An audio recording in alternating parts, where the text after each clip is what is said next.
Good morning, students. Now, in last lecture, we have seen question number 15. Now, in today's lecture, we discuss question number 16. That is given on page number 61. So, you have to open your textbook, page number 61. On this page, this question is given. So, here what is given? So, Dharam Metals Limited of Jamnagar issued 8 lakh equity shares of rupees 10 each at a premium of rupees 30 per share. यानी एक company है जिसने क्या किया है 8 lakh shares issue किए। Share की face value कितनी है 10 और कितने प्रीमियम से कंपनी ने शेयर इश्यू किए हैं सो 30 पर शेयर। प्रीमियम की अमाउंट कितनी है 30 बराबर। Now the amount was payable as under rupees 30 per share rupees 13 पर शेयर इंक्लूडिंग प्रीमियम रुपीस 10। तो यहाँ पर जो एप्लीकेशन समय पर कंपनी ने कितने पैसे मंगवाए हैं रुपीस 13। इस 13 रुपीस के अंदर 10 रुपीस क्या है प्रीमियम, तो कैपिटल का कितना होगा 3। Then rupees 23 including premium rupees 20 per share on allotment. Allotment time पर कितने मंगवाए कंपनी ने 23। इस 23 रुपीस में 20 रुपीस प्रीमियम है तो कैपिटल का कितने हुए 3। तो यहाँ पर भी कंपनी ने प्रीमियम मंगवाया है बराबर। एंड ऑन रुपीस 4 पर शेयर ऑन फाइनल कॉल, तो फाइनल कॉल पे कंपनी ने कितने पैसे मंगवाए हैं रुपीस 4, यानी कि फाइनल कॉल पे कंपनी ने कोई प्रीमियम मंगवाया नहीं है बराबर। Now so company received share application for 8 lakh shares and all the application were allotted shares. यानी कंपनी को कितनी एप्लीकेशन रिसीव्ड हुई है 8 लाख। इसका मतलब क्या हुआ जितना कंपनी ने शेयर इश्यू किया है उतनी एप्लीकेशन कंपनी को मिली है। तो यहाँ पर वो सेकंड नंबर की एंट्री पास नहीं होगी। कौन सी सेकंड नंबर की एंट्री, जब एक्सेस एप्लीकेशन रिसीव होती है और उसका मनी क्या करते हैं हम रिफंड करते हैं, वो वाली एंट्री पास करनी नहीं है। Then Vipul who was allotted 1500 shares did not pay money due on allotment and his shares were forfeited by company after allotment। यानी एक शेयर होल्डर विपुल है जिसको कंपनी ने 1500 शेयर दिए थे, उसने अलॉटमेंट के पैसे कंपनी को दिए नहीं है। तो कंपनी ने क्या किया उसका शेयर फोरफिट कर लिया आफ्टर अलॉटमेंट और before making final call. Final call बुलाने से पहले कंपनी ने क्या किया है शेयर फोरफिट किया है बराबर। And company reissue all these 1500 shares before final call at rupees 5 per share.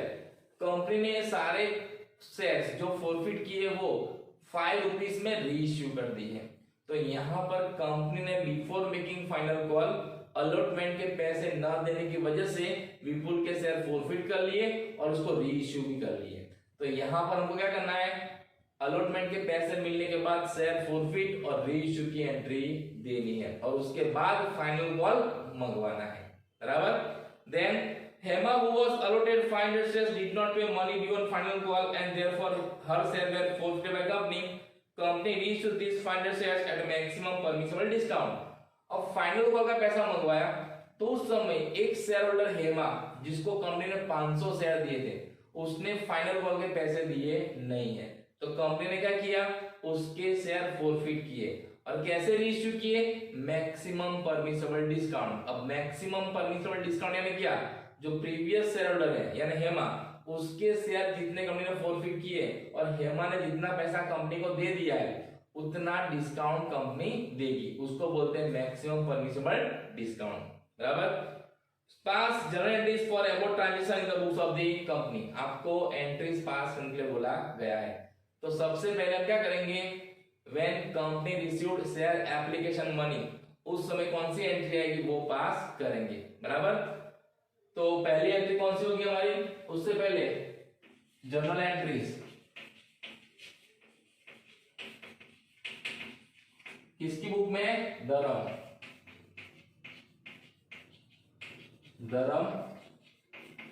Metals limited. आपको हेडिंग देना है बराबर। नाउ फर्स्ट एंट्री क्या आएगी so bank account debited to equity share application account बराबर। So when company received share application, आपको पता है कौन सी एंट्री पास करनी है बट हाउ मेनी शेयर्स, तो जितनी एप्लीकेशन मिली है उतनी। तो यहाँ पर कंपनी ने जितने शेयर इश्यू किए हैं ना उतनी एप्लीकेशन मिली है। तो कितनी एप्लीकेशन 8 लाख कितना पैसा कंपनी ने मंगवाया है? सो 13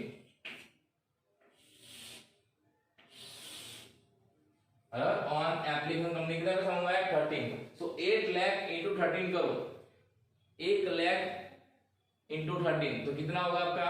तो it will be 1 crore and 4 lakh. कितना आएगा? 1 crore and 4 lakh debit and 1 crore and 4 lakh credit. बराबर। तो ये पहली एंट्री कौन सी?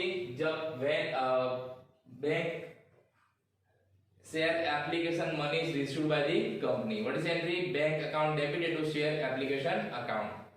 Now here there is no excess application. Company को यहाँ पे ज्यादा एप्लीकेशन मिली नहीं तो हमको सेकेंडरी वापस पास करनी नहीं है जो हम जिसका पैसा रिटर्न करते हैं। So directly share application money transfer to share capital उसकी एंट्री पास करनी है। तो क्या आएगी आपको यहाँ पे? So equity share application account debited to equity share capital account and to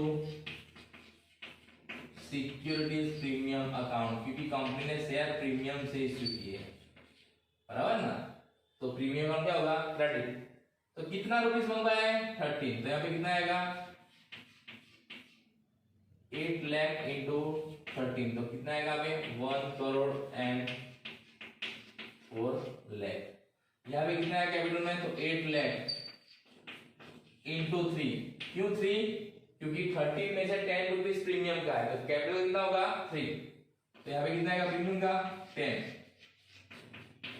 8 lakh into 10 तो ये हो गया आपकी एंट्री। तो यहाँ पे कितना आएगा? 24 लाख। तो यहाँ पे कितना आएगा आपका? 80 lakhs।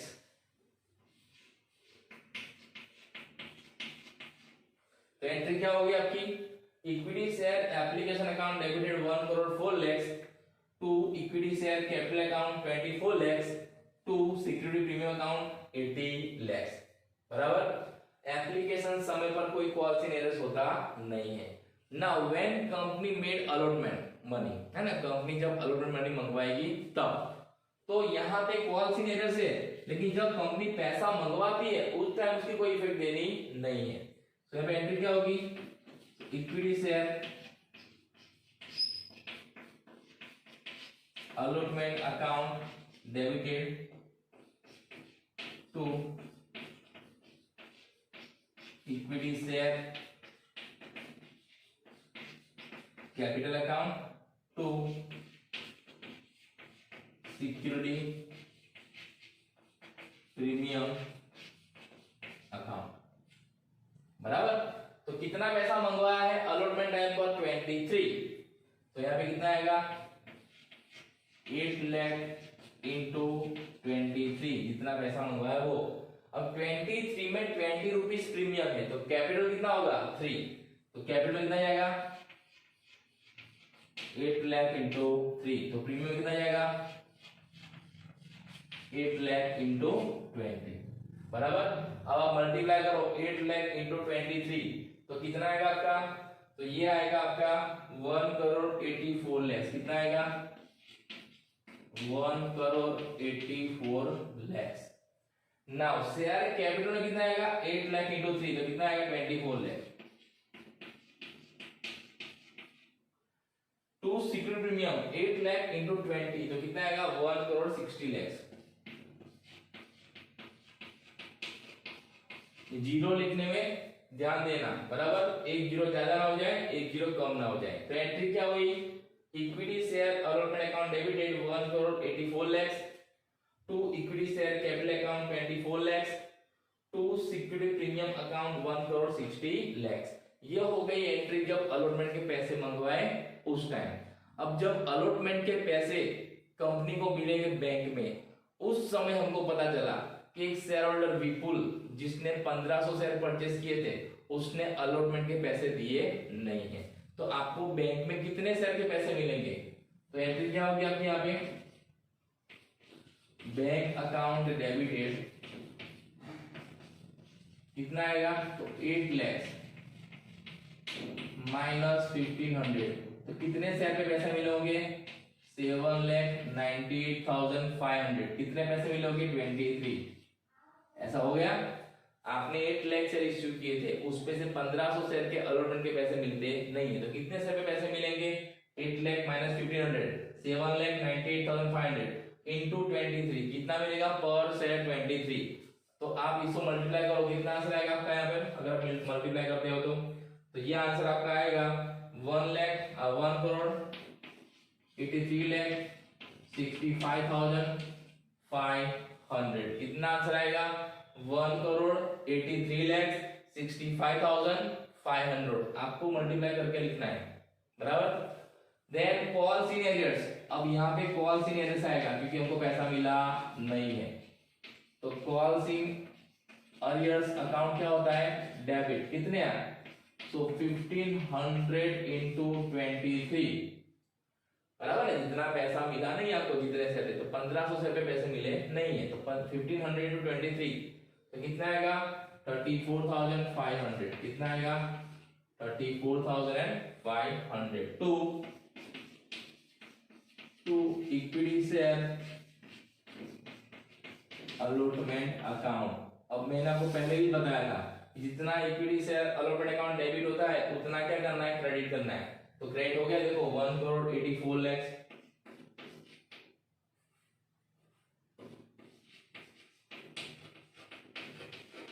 1,84 लाख, बराबर। डेबिट एंड क्रेडिट दोनों सेम होना चाहिए। अब यहां पर कंपनी ने क्या किया है अलॉटमेंट के पैसे दिए नहीं है विपुल ने, तो कंपनी ने उसके शेयर फॉरफिट कर लिए और उसके बाद उसको 5 रुपीज में रीइश्यू भी कर दिया है, बराबर। तो आपको यहाँ पर भी फाइनल कॉल मंगवाना नहीं है।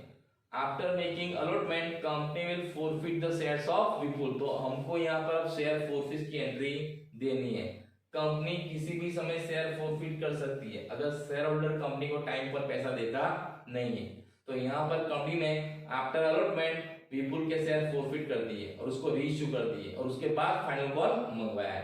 तो ऐसा तो क्या करना आपको, अब नेक्स्ट एंट्री आएगी शेयर फॉरफिट की। अब जब शेयर फॉरफिट करते हैं तो एंट्री क्या होती है ना। और यहाँ पे शेयर कैसे इश्यू किया था प्रीमियम से, और प्रीमियम का पैसा कंपनी को उसने दिया नहीं है।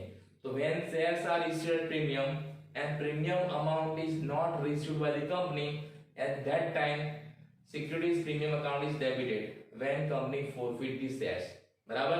तो एंट्री क्या करेंगे हम यहाँ पे equity share capital account debited. कितना शेयर किया 1500। कितना, तो अब तक कंपनी ने कितने पैसे मंगवाए हैं उतने ही लिखने आपको यहाँ पर। तो एप्लीकेशन एंड अलॉटमेंट के पैसे मंगवाए हैं। एप्लीकेशन पर 3 रुपीज कैपिटल है और अलॉटमेंट में 3 रुपीज कैपिटल है, बराबर। बाकी तो प्रीमियम है, तो जितना कैपिटल मंगवाया उससे मल्टीप्लाई करना है। तो कितना मंगवाया 6, तो किससे मल्टीप्लाई करना हमको 6, तो 1500 into 6 कितना आएगा 9,000। नाउ सिक्योरिटी प्रीमियम अकाउंट, उसमें कितना अकाउंट जाएगा, तो जितना प्रीमियम उसने नहीं दिया है। कितना प्रीमियम नहीं दिया उसने, तो 1500 into 20 जो अलॉटमेंट टाइम पे मंगवाया था वो, बराबर, क्योंकि उसने एप्लीकेशन में पैसा तो दे दिया था। तो कितना आएगा यहाँ पे 30,000। नाउ टू शेयर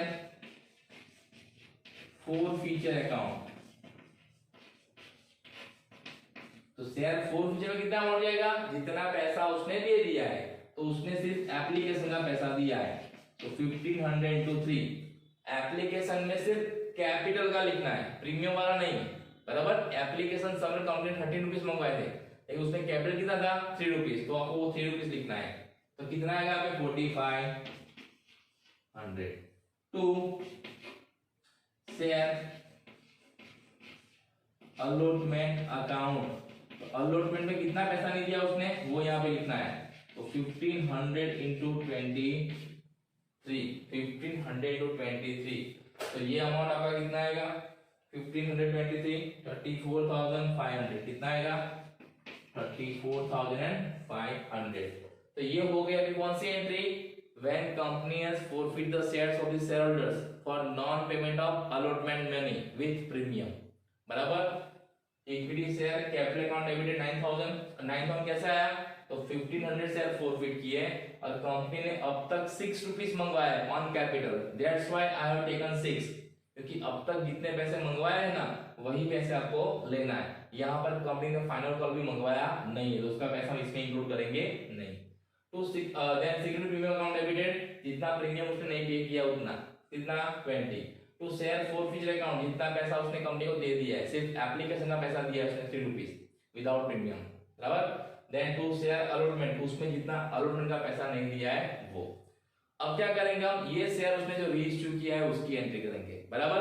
तो ये शेयर उसने किसने में रीइश्यू किया है, तो 5 रुपीज में, बराबर। अब उसके बाद जो शेयर फॉरफिचर में डेबिट क्रेडिट लेस होगा उसका डिफरेंस भी हम ट्रांसफर करेंगे कैपिटल रिजर्व में, वो एंट्री देंगे। उसके बाद फाइनल कॉल मंगवाएंगे और उसके बाद फाइनल कॉल में जो कॉल सीनियर्स होगा वो दिखाएंगे, और उसके बाद फाइनल कॉल में भी जितने पैसे नहीं दिए उसके शेयर भी हम फॉरफिट करेंगे और उसको फिर रीइश्यू करेंगे। इतनी एंट्री भी पास करनी बाकी है, तब तक आप इतनी एंट्री अपनी नोटबुक में लिख लो, ओके।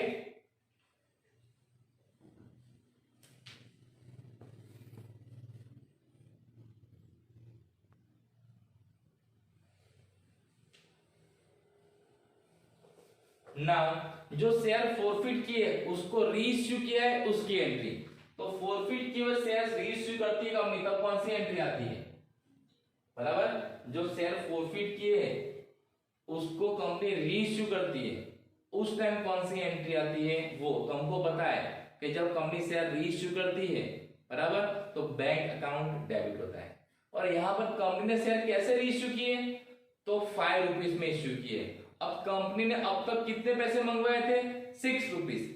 अगर 6 रुपीज लेने की वजह से बजाय कंपनी अगर 5 रुपीज लेती है, कंपनी को 6 रुपीज लेना चाहिए क्योंकि कंपनी ने अब तक 6 रुपीज मंगवाए हैं, लेकिन कंपनी ने सिर्फ 5 रुपीज में इश्यू किया है। इसका मतलब क्या हुआ, कंपनी ने 1 रुपए डिस्काउंट से शेयर इश्यू किया है।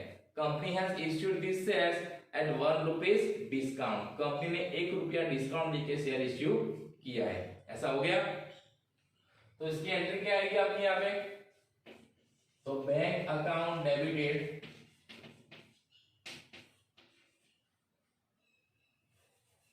बैंक अकाउंट डेबिटेड कितना, तो 1500 इंटू 5, क्योंकि कंपनी ने सिर्फ 5 रुपीज में रीइश्यू किया है, बराबर। तो डिस्काउंट कितना दिया है, तो share forfeited account debited 1500 into 1 to equity share capital account, कितना आएगा, तो 1500 इंटू 6 हो गया। जितना कैपिटल अकाउंट डेबिट होता उतना क्रेडिट हो गया। तो एंट्री क्या आ गया हमें, 7500, यहाँ पे 1500 and here it is 9000।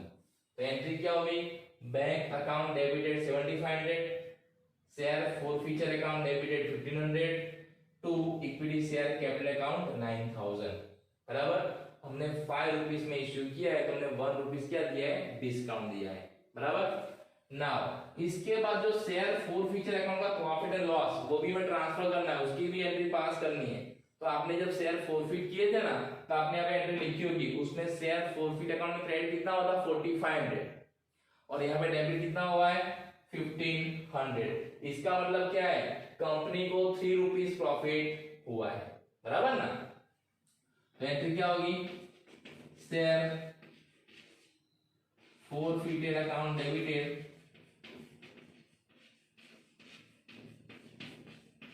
To capital reserve account, कितना, सो 4500 क्रेडिट था और डेबिट कितना है 1500, तो कितना आएगा 3000 डेबिट एंड 3000 क्रेडिट, बराबर। 4500 को प्रॉफिट होता है जब शेयर फॉरफिट किया तब, बराबर। और जब हमने रीइश्यू किया तो कितना डेबिट हुआ है 1500, तो कंपनी को कितना प्रॉफिट हुआ है 3000। ना इसके बाद कंपनी क्या करेगी, अब जो शेयर फॉरफिट कर लिए उसको रीइश्यू भी कर लिए, अब कंपनी फाइनल कॉल बुलाएगी, बराबर। अब जब कंपनी फाइनल कॉल बुलाती है तो उसकी एंट्री क्या आती है, तो equity share final call account debited to equity share capital account. अब यहां पर कंपनी ने प्रीमियम नहीं मंगवाया, देखो फाइनल कॉल पे कोई प्रीमियम नहीं है, तो यहां पर सिक्योरिटीज प्रीमियम अकाउंट क्रिएट करना नहीं है। तो कितना रुपीस मंगवाया फाइनल कॉल पे कंपनी ने, तो 4, तो 8 लाख इंटू 4 कितना आएगा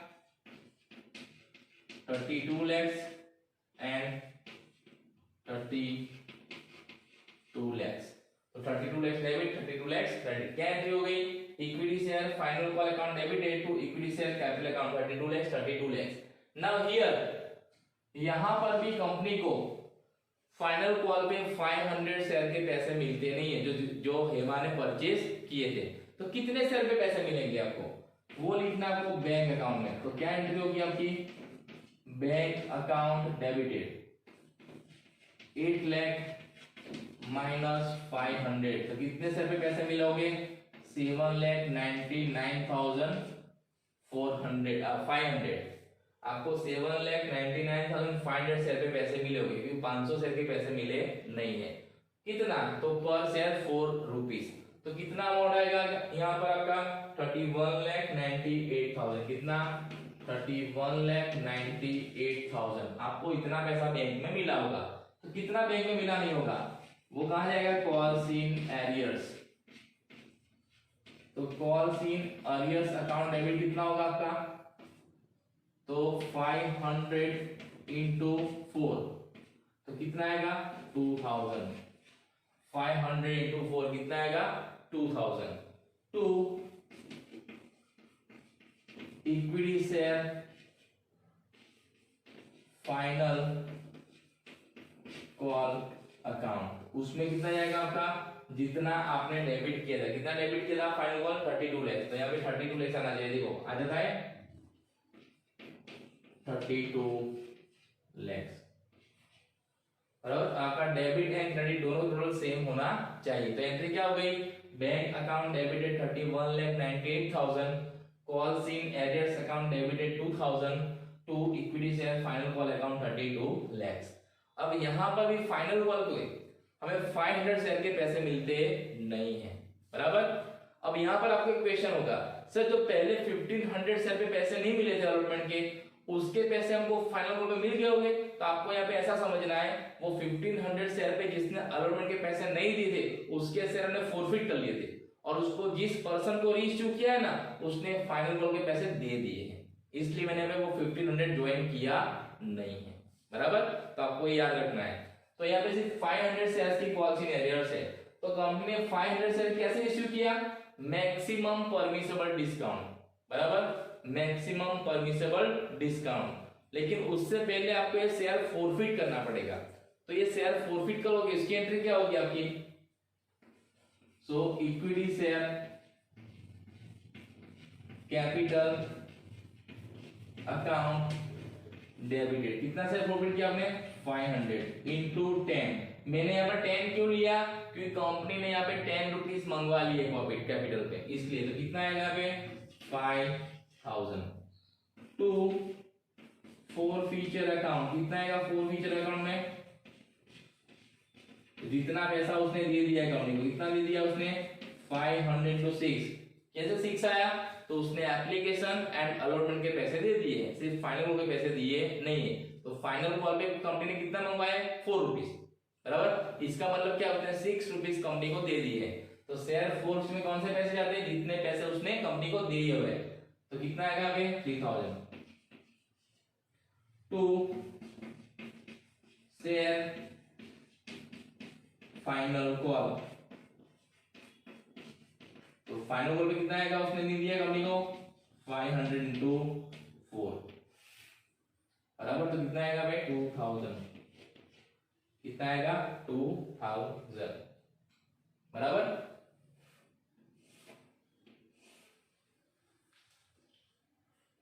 ना कंपनी जब ये शेयर जो हेमा के शेयर फोरफिट किए उसको कैसे रीइश्यू किया है वो भी आपको बोला हुआ है, मैक्सिमम परमिसेबल डिस्काउंट। अब मैक्सिमम परमिसेबल डिस्काउंट यानी क्या समझ लेना, बराबर। यहां पर आपको ये नहीं बोला है कितने में रीइश्यू किया, लेकिन आपको क्या बोला है, मैक्सिमम परमिसेबल डिस्काउंट। यानी जो प्रीवियस शेयर होल्डर है उसने जितना पैसा दे दिया है, कि जिसका शेयर फोरफिट किया उसने, तो हेमा ने जितना पैसा कंपनी को दे दिया है ना, उतना डिस्काउंट उसको देंगे।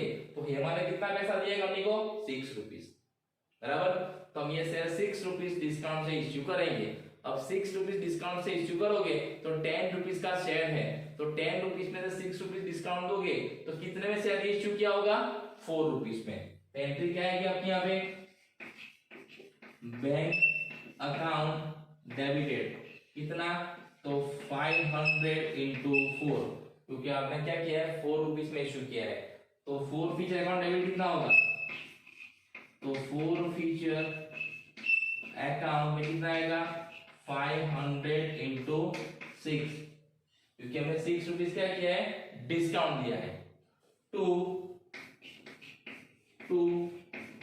इक्विटी शेयर कैपिटल अकाउंट, उसमें कितना जाएगा, तो 500 इंटू 10, तो कितना आएगा हमें, यहाँ का आएगा 2000, यहाँ का आएगा 3000 और यहाँ पर आएगा 5000। समझ में आया। तो ये शेयर हमने मैक्सिमम परमिसेबल डिस्काउंट से इश्यू किए। अब मैक्सिमम परमिसेबल डिस्काउंट यानी क्या आपको समझ में आना चाहिए, जिसके शेयर कंपनी ने फोरफिट किए थे उसने जितना पैसा कंपनी को दे दिया था उतना डिस्काउंट वो नेक्स्ट या नए शेयर होल्डर को कंपनी देगी।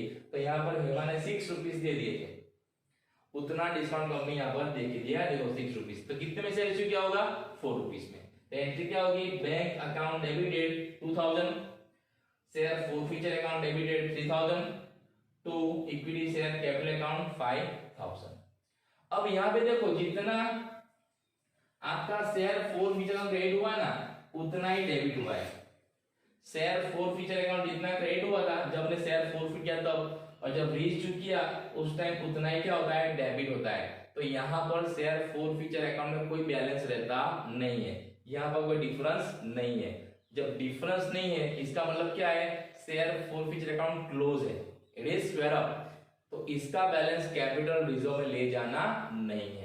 क्लियर। तो यहाँ पर हम वो थर्ड नंबर की एंट्री पास नहीं करेंगे, जो हमने क्या की थी यहाँ पर पास की थी, देखो ये वाली share forfeiture account debited to capital reserve, ये वाली एंट्री हम यहाँ पे पास करेंगे नहीं। क्यों, क्योंकि जितना शेयर फोरफिचर अकाउंट क्रेडिट हुआ है उतना ही क्या हो गया है, डेबिट हो गया है। समझ में आया।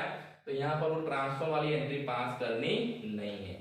तो here we have to pass these 11 entries in the books of the company when shares are issued at premium and amount of premium is not paid, है ना, and after that allotment companies forfeit the shares of the shareholder and reissue, और उसके बाद company ने क्या किया है, final call मंगवाया है, और फाइनल कॉल में जिसने पैसा नहीं दिया उसके भी शेयर कंपनी ने फॉरफिट किए दोबारा, और उसको भी क्या किया, रीइश्यू किया।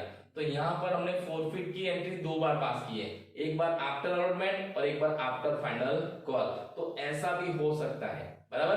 कंपनी कभी भी शेयर फॉरफिट कर सकती है अगर कोई शेयर होल्डर कंपनी को पैसा नहीं देता है तो, और उसको रीइश्यू भी कर सकती है ना, after allotment, after first call और आफ्टर फाइनल कॉल। यहाँ पर कंपनी ने 2 बार शेयर फॉरफिट किए और 2 बार रीइश्यू किए, एक बार अलॉटमेंट के बाद और एक बार फाइनल कॉल के बाद। Clear. So this kind of example they can also ask in your exam. Okay. So today we have seen what, exercise number 16. Okay. So in next lecture we'll see question number 17. In next lecture we'll see question number 17. Okay. तब तक आपको ये सारे entries अपनी book में मैंने जिस तरह से नोट लिखी उसी तरह लिखना, तो आपको समझ में आएगा कि अमाउंट कैसे आता है। Okay. Thank you, have a nice day.